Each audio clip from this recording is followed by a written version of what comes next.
नमस्कार, India news पर आप सबका बहुत बहुत स्वागत है। मैं हूं अमित सिंह। आप सब जानते हैं कि बलूचिस्तान ने पाकिस्तान में एक भीषण हमला किया है। बीते कई सालों के बाद इतना बड़ा कोऑर्डिनेटेड अटैक बीएलए की तरफ से पाकिस्तान पर कभी नहीं किया गया। 12 मुख्तलिफ इलाकों में हमले हुए हैं और करीब 200 लोगों की मौत हुई है। बीएलए क्या है आपके लिए समझना बहुत ज़रूरी है। बीएलए एक तरह का एक फोर्स है, रेबल फोर्स है, जो पाकिस्तान के खिलाफ बीते काफ़ी सालों से लड़ रहे हैं। सन 2000 में बीएलए बहुत ज़्यादा तरीके से एक्टिव हुआ।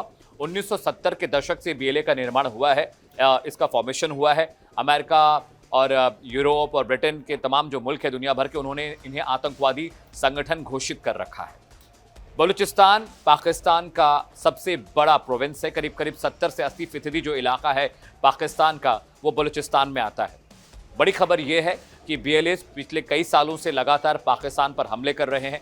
बीएलए की मांग है कि बलूचिस्तान का जो प्राकृतिक रिसोर्स है, जो नेचुरल रिसोर्स है, पाकिस्तान उसका दोहन कर रहा है, उसका इस्तेमाल कर रहा है, उसे बेच रहा है और जो बलूची हैं उन पर लगातार जुल्म ढाए जा रहे हैं। बलूची जो है, जो लिबरेशन आर्मी के जो फाइटर्स हैं, वो कहते हैं कि पाकिस्तान को अब बलूचिस्तान को रिहा कर देना चाहिए, एक आज़ाद मुल्क घोषित कर देना चाहिए। ज़रा हिस्ट्री में आपको पीछे ले चलता हूँ। भारत आज़ाद हुआ था 15 अगस्त 1947 को। बलूचिस्तान आज़ाद हुआ था 11 अगस्त 1947 को। यानी भारत से 4 दिन पहले बलूचिस्तान एक सॉवरेन मुल्क घोषित हुआ, एक आज़ाद मुल्क घोषित हुआ और पाकिस्तान अलग हुआ, बलूचिस्तान अलग हुआ। अगर इसका इतिहास आपको बताएं तो 1952 में यहाँ पर ब्रिटिश साम्राज्य, मतलब 40 के दशक से लेकर 1952 तक वहाँ पे कलात जो एक रियासत थी, उसके अंडर में बलूचिस्तान था। फिर ब्रिटिश हुकूमत थी। वहाँ पर ब्रिटिश हुकूमत के जाने के बाद जिन्ना साहब को वहाँ पर प्रतिनिधित्व दिया गया और जिन्ना ने ये बात कही कि भाई बलूचिस्तान का एक अलग देश होगा, एक अलग संप्रभु राष्ट्र होगा, उनका एक अलग कॉन्स्टिट्यूशन होगा। लेकिन हुआ क्या कि पाकिस्तानी हमेशा अपनी बातों से पलट जाते। जिन्ना भी अपनी बातों से पलट गए और उसके बाद पाकिस्तान ने जबरन बलूचिस्तान पर कब्जा कर लिया। ये जंग उसी वक्त से लगातार चल रही है।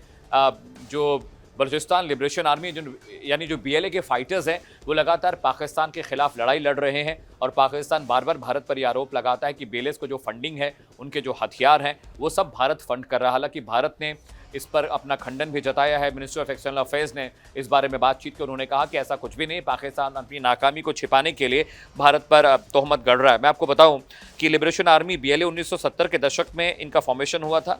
पाकिस्तान, ब्रिटेन और अमेरिका जैसे जो मुल्क हैं, इन्होंने इसे आतंकवादी संगठन घोषित कर रखा है। लेकिन बीएलए एक अलग मुल्क की मांग कर रहा है। वो बार बार पाकिस्तान से कहते हैं कि बलूचिस्तान एक अलग मुल्क है, एक अलग सोवरेन राष्ट्र है, इसको अलग कर देना चाहिए। लेकिन पाकिस्तान इस बात से नाइत्तेफाकी रखता है, पाकिस्तान इस बात के लिए सहमत नहीं है।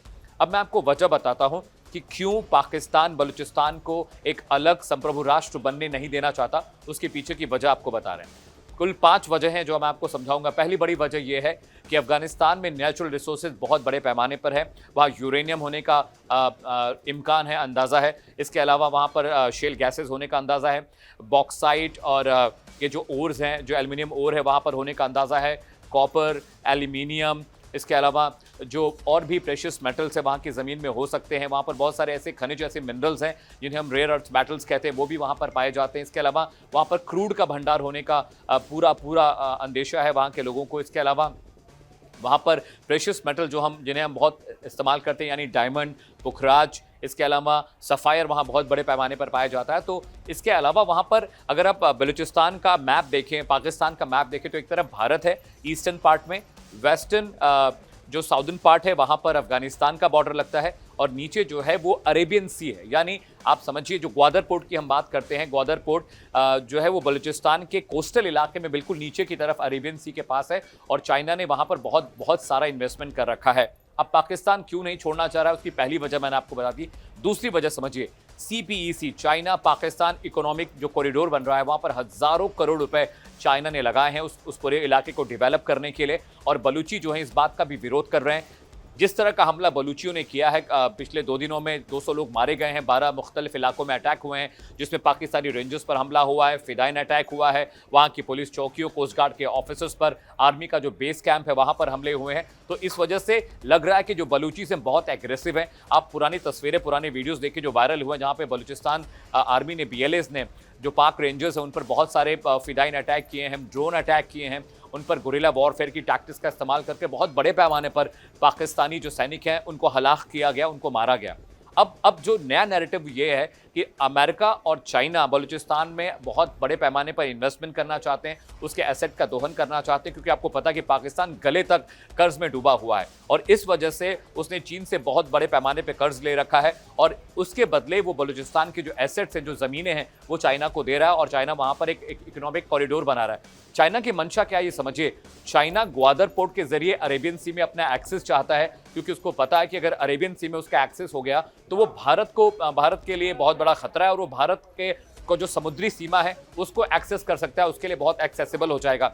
अगर आप ईस्ट वेस्ट नॉर्थ साउथ अगर आप कोस्टल इलाका देखें पाकिस्तान का, जहाँ पर ग्वादर एयरपोर्ट उसके ठीक नीचे अरेबियन सी है जो भारत की सीमा को, समुद्री सीमा को जोड़ता है। अगर आप वेस्टर्न हेमिस्फीयर में जाएं, वेस्टर्न पार्ट में जाएं, तो आप देखेंगे अटलांटिक ओशन, वहाँ पर फारस की खाड़ी और तमाम जो पैसिफिक ओशन है उस इलाके को जोड़ता है। लेकिन बहुत इंपॉर्टेंट इसलिए भी है क्योंकि पाकिस्तान वहाँ पर जिस तरह से इन्वेस्टमेंट कर रहा है, बाहर से इन्वेस्टमेंट बुला रहा है, जिस तरह से वहाँ की ज़मीनों को, वहाँ के एसेट्स को गिरवी रख रहा है, उससे ये लगता है कि पाकिस्तान अपनी माली हालत को बलूचिस्तान के ज़रिए बेहतर करना चाहता है, सुधारना चाहता है। वो क्यों, मैं आपको समझा देता हूँ। क्योंकि वहाँ पर जिस तरह के एसेट्स हैं, वहाँ पर जो रेयर अर्थ मेटल्स हैं, वहाँ पर जो जिस तरह का वहाँ पर मिनरल्स पाए जाते हैं, जिस तरह के वहाँ नेचुरल रिसोर्सेज हैं, पाकिस्तान को लगता है कि उसके ज़रिए उसको बेचकर, उसका दोहन कर अपनी माली हालत को वो बेहतर कर सकता है और इसमें कोई दो राय भी नहीं है।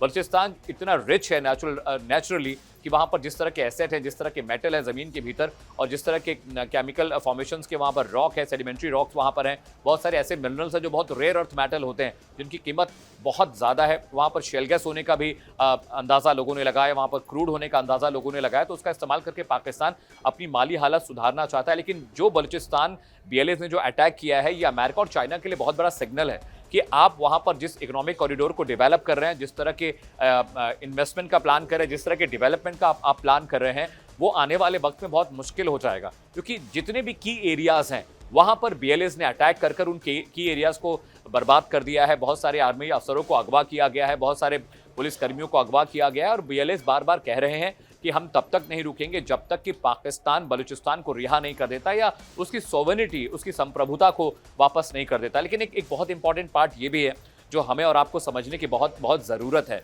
भारत जिस तरह से, अब कश्मीर का एग्जाम्पल मैं आपको देता हूँ, कश्मीर में पाकिस्तान आतंकवादियों को फंड करता है, उन्हें हथियार देता है, उन्हें खाना देता है, उन्हें राशन देता है और वो आतंकवादी हमारे देश में आकर आतंकवादी घटनाओं को अंजाम देते हैं। ये नैरेटिव पाकिस्तान को नहीं दिखाई देता। आपको थोड़ा पीछे ले चलते, जब अफगानिस्तान में हामिद करजई साहब थे, हामिद करजई वहाँ के राष्ट्राध्यक्ष थे, तब भी पाकिस्तान इस तरह के नैरेटिव कहता था कि अफगानिस्तान में हम लगातार, अफगानी जो सरकार है उनको पैसा दे रहे हैं, उनको फंड दे रहे हैं, जो अफगानी आर्मी है वो पाकिस्तान के खिलाफ लड़ रही है।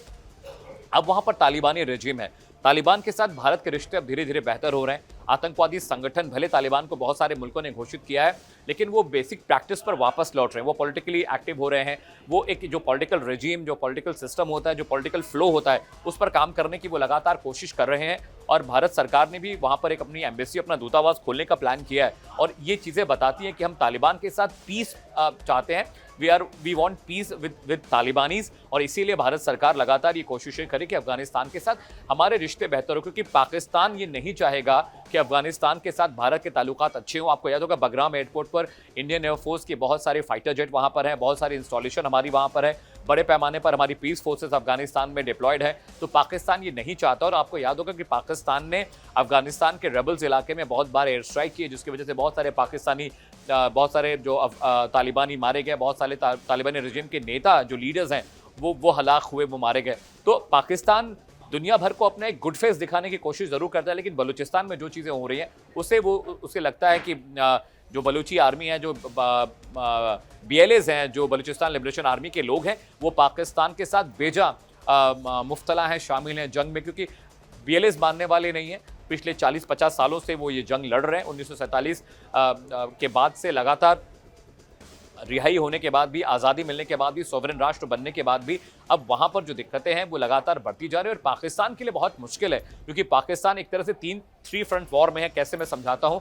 पाकिस्तान का जो बॉर्डर है वो अफगानिस्तान के साथ लगता है, वहाँ पर TTP, तहरीक तालिबान पाकिस्तान, जो आतंकवादी संगठन है, वो भी पाकिस्तान को पसंद नहीं करता, वो भी लगातार पाकिस्तानी आर्मी, वहाँ के रेंजर्स और वहाँ पर अंदर खाने घुसकर वहाँ पर हमले करता है, वहाँ पर उनके लिए प्रॉब्लम कर रहा है। सेकेंड जो फ्रंट वॉर खुला है बलूचिस्तान के साथ खुला है, क्योंकि बलूची आर्मी के लोग पाकिस्तान पर लगातार हमला कर रहे हैं। तीसरा जो फ्रंट वॉर है वो भारत के साथ खुला है, भारत के साथ भी पाकिस्तान के रिश्ते बहुत बेहतर, बहुत अच्छे नहीं है।